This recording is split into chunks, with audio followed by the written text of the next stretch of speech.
आज हम आपको कहानी सुनाने वाले हैं गधा और शेर की। गधा और शेर आपस में बड़े ही अच्छे मित्र थे।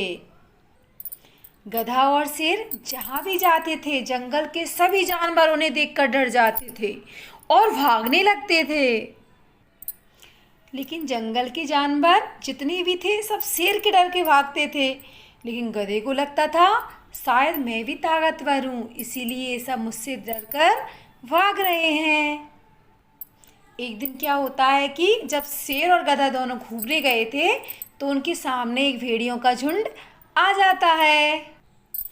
भेड़ियों के झुंड को देखकर गधा ढेंचू ढेंचू ढेंचू करने लगता है।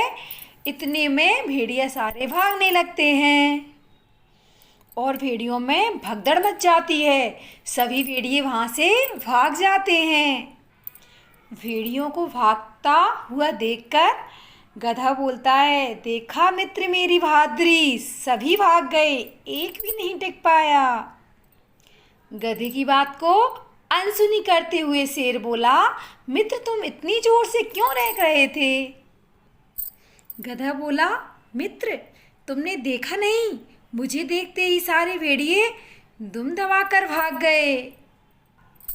यह सुनकर शेर हंसते हुए बोला, भेड़िए तुम्हारे रेंकने से नहीं, मुझे देखकर भागे थे। उसके बाद शेर आगे बोला, अकेले कभी ऐसा न करने की कोशिश मत करना, नहीं तो ये भेड़िए तुम्हें चीर कर खा जाएंगे। अब हमें इस कहानी से यह शिक्षा मिलती है कि हमें दूसरों के बल पर किसी से शत्रुता नहीं लेनी